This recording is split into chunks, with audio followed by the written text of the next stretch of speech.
Шежірелер туралы бірінші жазба, 10-шы тарау. Саул патшаның соңы былай болды. Бірде филистерлер Исраильдің жасағына қарсы соғысқанда, Исраильдіктер олардан қашып, көбі Гелбуе тауында қаза тапты.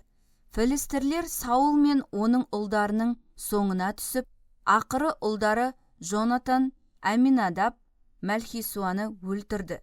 Саулдың айналасындағы шайқас қатты күшейе түсті. Садақшылардың жебелері дәл тиіп, оны ауыр жарақаттады. Саул өзінің қару-жарақ тасушы нөкеріне: «Семсеріңді суырып, маған сұғып ал. Мына құдайсыздар келіп, маған білгендерін істеп, масқара қылмасын», деп бұйырды. Бірақ нөкері қатты қорқып, мұны істеуден бас тартты. Сонда Саул өз семсерін суырып алып, оны өзіне қаратып үстіне құлап түсті. Қару тасушы нөкері Саулдың мерт болғанын көргенде, ол да дәл солай өзін-өзі өлтірді. Осылайша бір-ақ күнде Саул мен оның 3 ұлы да қаза тауып, Саулдың әулеті түгелімен дерлік құрып кетті. Израиль аңғарындағы күллі Исраильдіктер Исраильдің жасағының қашқанын әрі Саулдың ұлдарымен қоса мерт болғанын білгенде, олар тұрып, жатқан қалаларын тастап қаша жөнелді. Ал филистерлер келіп, сол қалаларға қоныстанып алды. Келесі күні филистерлер қаза тапқандарды тонауға келгенде, Гелбуе тауында өліп жатқан Саул мен оның 3 ұлының мәйіттеріне тап болды.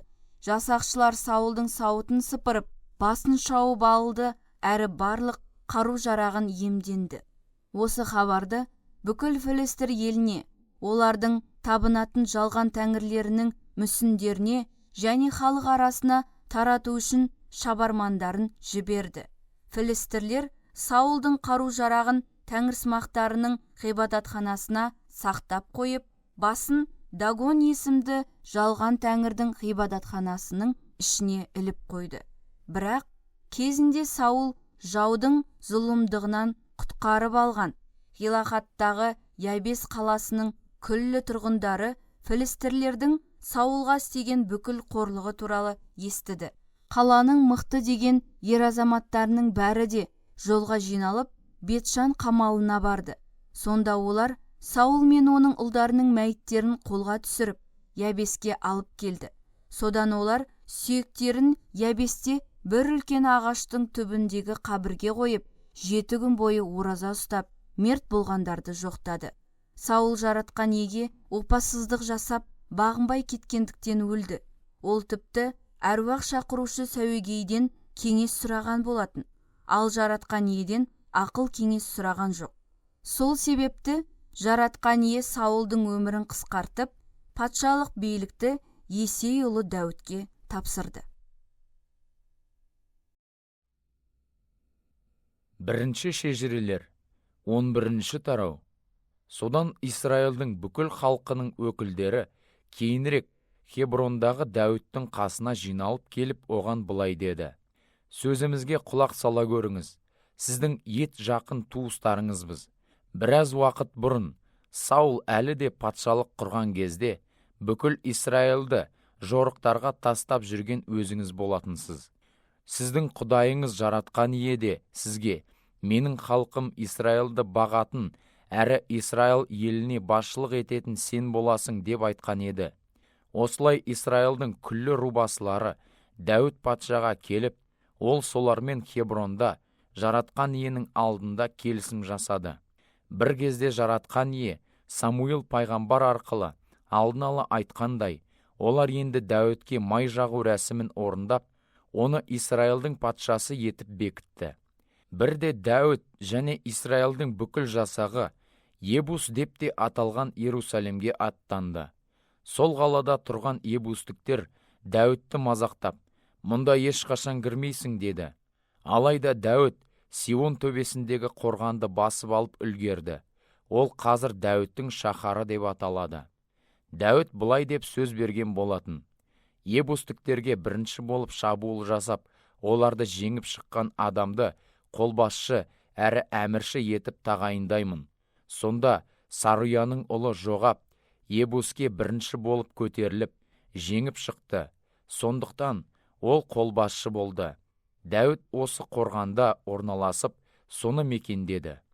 Сол себепті Дәуіттің шаһары деп те аталып келеді. Кейін Дәуіт қаланы оның саты тәрізді беткейінен бастап, қорғанды айналдыра қоршаған қамал қабырғасына дейін бекітіп салғызды. Жоғап болса, қаланың қалған бөліктерін қайтадан тұрғызды. Әлемнің иесі оған жар болғандықтан, Дәуіт барған сайын күшейе түсті. Дәуіттің батырларының басшылары төменде аталғандар болды. Олар бүкіл Исраилмен бірге оның патшалық құруына күшті қолдау беріп, соның арқасында Дәуіттің билігі бүкіл елге жүрді. Бұл жаратқан иенің берген уәдесіне сәйкес еді. Сонымен Дәуіттің батырларының тізімі мынау. Ахамани ұлы Яшобам, ол 3 батырдың басшысы болды. Бір шайқаста ол 300 жау сарбазын сүңгісімен түйреп өлтірген еді. 3 батырдың екіншісі Ахуақтың ұрпағы Додай ұлы Елазар болатын. Филистерлер Пас Дамим деген жерде шайқасқа жиналып тұрғанда, Елазар Дәуіттің қасында жүрді. Шайқас арпа өсіп тұрған егістікте басталып, Исраилдік сарбаздар филистерлерден қаша жөнелді. Бірақ Елазар мен Дәуіт егіс даласының ортасында берік тұрып алып, оны қорғап, филистерлерді оңды солды қыра берді. Осылайша жаратқан ие оларға үлкен жеңіс сыйлап, халықты жаудан құтқарды. Бірде филистерлердің жасаға Рефаим аңғарында қостарын тіккен соң, 30 басты жауынгердің 3-еуі Адуллам үңгірінің маңайындағы жартасты паналап тұрған Дәуітке келді. Оның туып өскен Бетлехем қаласында да филистер қарауылдары орналасқан болатын. Ал Дәуіт жасырынып, бекінуге ыңғайлы таулы жерде жүрді. Дәуіт адамдарына: «Шіркін, маған біреу Бетлехемдегі қала қақпасының жанындағы құдықтан су әкеліп берсе ғой» деген аңсауын білдірді. Сонда 3 батыр филистер әскер қостарынан білдіртпей өтіп, Бетлехем қақпасының жанындағы құдықтан су тартып алып, оны Дәуітке әкелді. Бірақ Дәуіт суды ішкісі келмей, оны жаратқан иеге тарту ретінде ұсынып төгіп тастады да былай деді: «Құдай мені мұны істеуден сақтай көрсін. Мен бұл суды қалай ішемін? Ол бастарын өлімге тігіп, оны алып келген мына адамдардың қаны іспетті ғой». Сондықтан Дәуіт суды ішпеді. Міне сол 3 батырдың ерлік істері осындай болды. Жоғаптың інісі Әбішай 30 батырдың басшысы еді. Әбішай сүңгісімен 300 жауын түйреп өлтіріп, 3 батырдыкіндей атақты иемдеді. Басқа 30 батырдан да даңқты болып, оларға басшылық еткенмен, Әбішай 3 батырдың дәрежесіне жете алмады. Кәбіселдік Ехудай ұлы Бенаях та ерлік істер жасаған мықты жауынгер болды.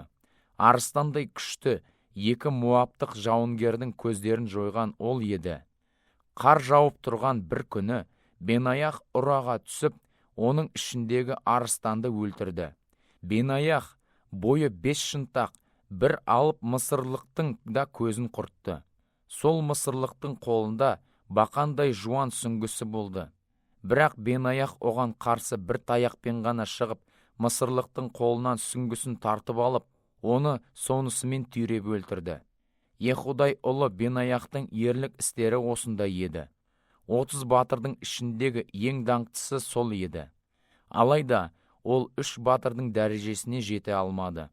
Дәуіт Бенаяхты өзінің ұлан бөлімдерінің басшысы етіп қойды. Мықты батырлар мыналар болатын: Жоғаптың туған інісі Асахил, Бетлехемдік Додо ұлы Елханан, Хароттық Шаммах пәлестік Хелес, Текоялық Икеш ұлы Ирақ, Анатоттық Әбиезер, Хушалық Сипхай, Ахуақтық Иллай, Нетопаттық Махарай, Нетопаттық Баханақ ұлы Хелет, Буняминдегі Гибеялық Рибай ұлы Иттай, Пиратондық Бенаях, Нахали Ғахаштық Хурай, Арбаттық Әбиел, Бахуримдік Азмаует, Шағалбондық Әлияқпа, ғизондық Яшеннің ұлдары: Харарлық Шаммах ұлы Жонатан, Харарлық Шарар ұлы Ахиям, Ұрдың ұлы Элифал, Махералық Хефер, Палеттік Ахиях, Кәрмелдік Хесрай, Езбай ұлы Нағарай, Натанның інісі Жойел, Хагри ұлы Мипхар, Амондық Селек, Саруяның ұлы Жоғаптың қару-жарағын тасушы Бероттық Нахарай, Итірлік Ирақ, Итірлік Гареп, Хеттік Урия, Ахлай ұлы Завад, Рубендік Шиза ұлы Адина. Рубендіктердің рубасы болған оның қасында 30 сарбазы еріп жүретін.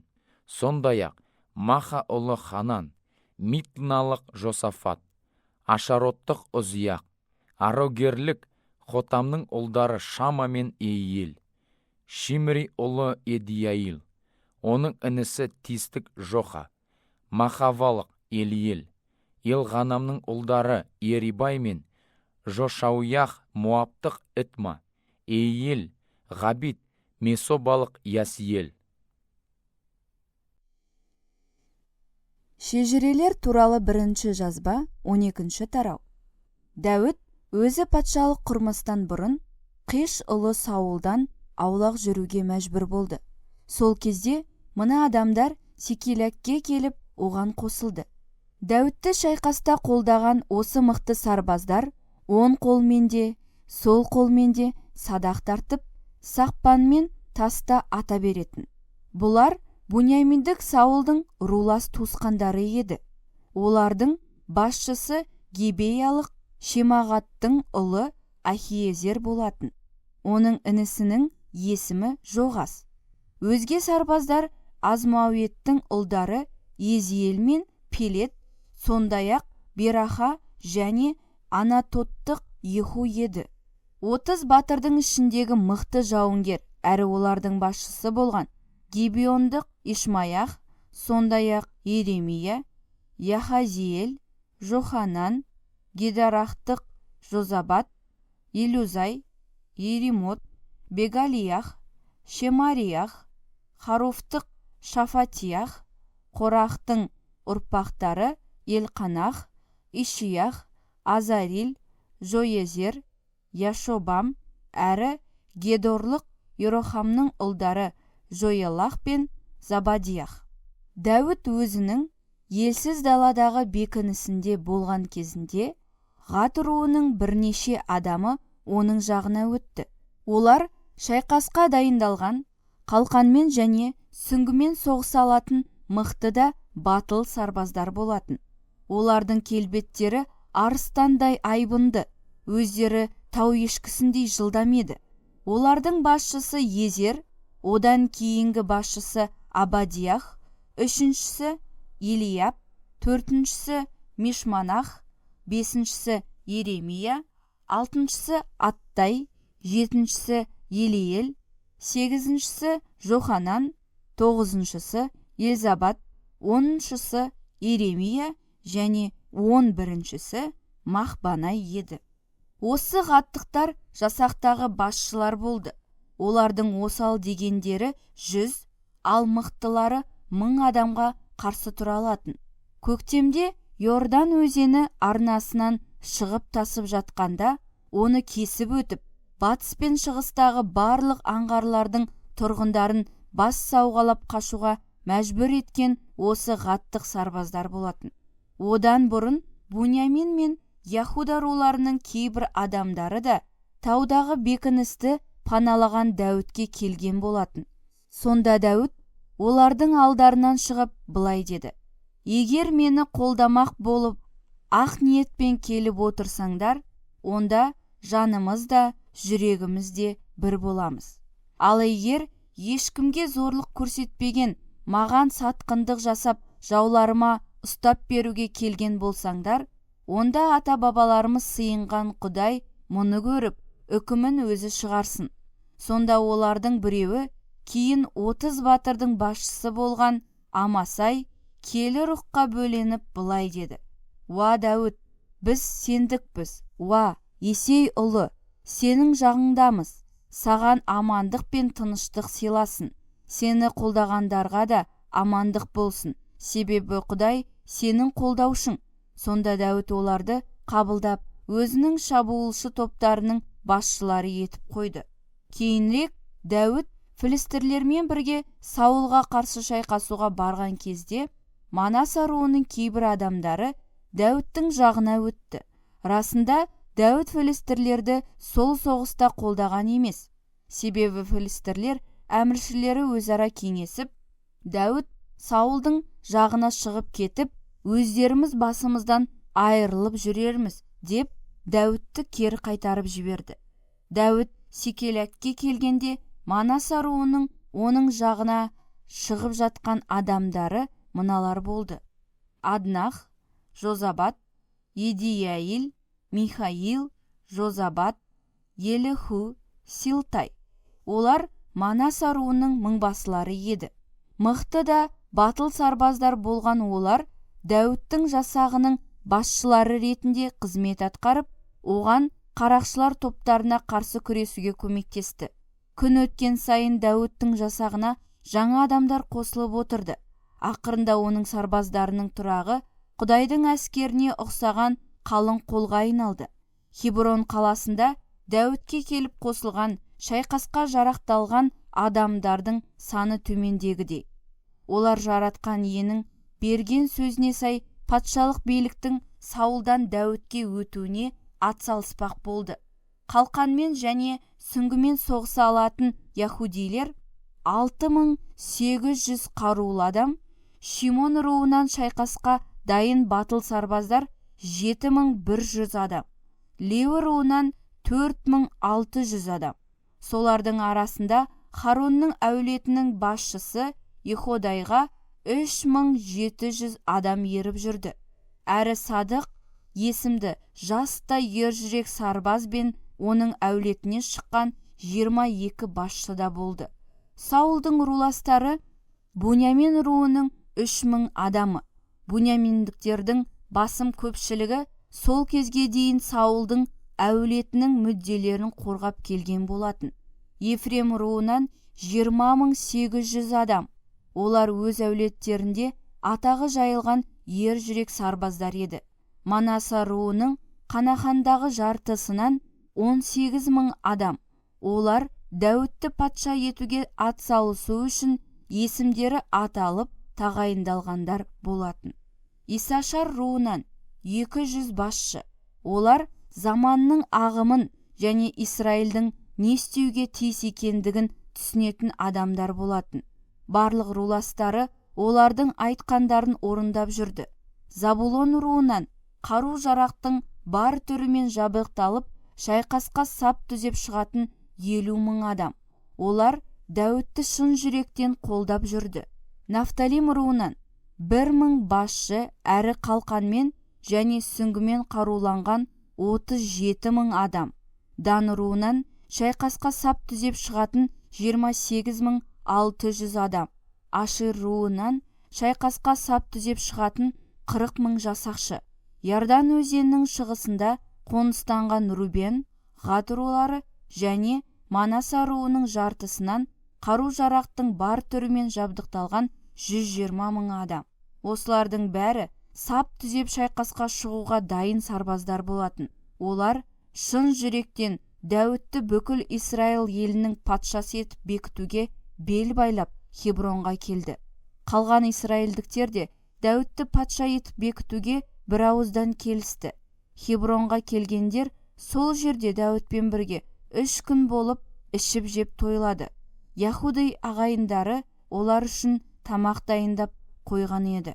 Сонымен қатар көршілес рулар, тіпті алыстағы Исашар, Забулон, Нафталим рулары да есек, түйе, қашар және өгіздерге тиеп азық-түлік алып келген болатын. Содан ұнның, кептірілген інжір жемістер мен мейіздің, шарап пен зәйтүн майының қорлары және ірілі-ұсақты малдар өте мол болды. Осылайша Исраил халқы қуаныш пен шаттыққа бөленді.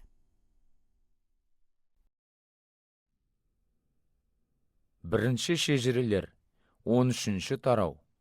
Дәуіт өзінің барлық басшыларымен, мыңбасылары және жүзбасыларымен ақылдасып кеңесті. Содан ол Израилдің бүкіл қауымына былай деп жариялады: егер бұл сендерге ұнамды және Құдайымыз жаратқан иенің еркіне сай болса, онда біз бүкіл Израил елінің барлық жерлеріндегі өзге ағайындарымызға, әрі қалалары мен елді мекендеріне тұрып жатқан діни қызметкерлер мен леуіліктерге хабар жіберейік. Олар да келіп бізге қосылсын. Құдайымыздың келісім сандығын өзімізге қайтарып алып келейік. Себебі Саулдың заманында біз оған тиісті көңіл бөлген жоқпыз. Бүкіл жиылған жамағат солай болсын деп келісті. Өйткені халықтың бәрі мұны құп көрді. Осылайша Дәуіт Мысырдағы Шихор өзенінен солтүстіктегі Лебо Хаматқа дейін мекендеп жатқан бүкіл Израил халқын келісім сандығын Қирият Иғарымнан алып келуге жинады. Содан Дәуіт пен барлық израилдіктер Бағалға, яғни Яхуданың жеріндегі Қирият Иғарымға барды. Олар сол қаладан Құдай иенің келісім сандығын Иерусалимге алып келмек болды. Сандық жаратқан иеге бағышталған еді. Оның жер бетіндегі тағы сандық қақпағындағы екі керуб мүсінінің үстінде орналасқан. Дәуіт пен оның адамдары Құдайдың сандығын жаңа арбаға қойып, Абинадаптың үйінен алып шықты. Уза мен Ахио арбаға жегілген өгіздерді айдап жүрді. Дәуіт пен бүкіл Израил халқы Құдайдың алдында жан сала би билеп, жетіген шертер, даңғыра дабыл және кернейлерде ойнап, қуана әндетіп келе жатты. Салтанатты шеру Хидонның астық бастыратын қырманына жеткен кезде, өгіздер арбаны сілкіп қалып, сандықты қисайтып жіберді. Құлап қалмауы үшін Ұзза қолын созып келісім сандығын ұстай қалды. Сонда жаратқан иенің қаһары Ұззаға қарсы лап етті. Еркінсіп сандыққа қолын тигізгені үшін Құдай оны жазалап, Ұзза сол бойда Құдайдың алдында жан тапсырды. Жаратқан иенің қаһары Ұззаға бұзып жара төгілгендіктен Дәуіт қатты абыржып қайғырды. Сол себепті ол осы жерге Пәрес Ұзза, Ұззаны бұрын жарған деген ат қойды. Бұл жер қазірге дейін солай аталып келеді. Дәуіт сол күні Құдайдың келісім сандығын қасыма қалайша әкеле аламын деп уайымдап Құдайдан қорықты. Сондықтан ол келісім сандығын өзінің шаһарына әкелмей, Ғаттық Ғабит Едомның үйіне апарып қойды. Құдайдың келісім сандығы 3 ай бойы сол үйде қалды. Сонда жаратқан ие Ғабит Едомның үй іші мен қолындағы дүние мүлкінің бәрін жарылқады.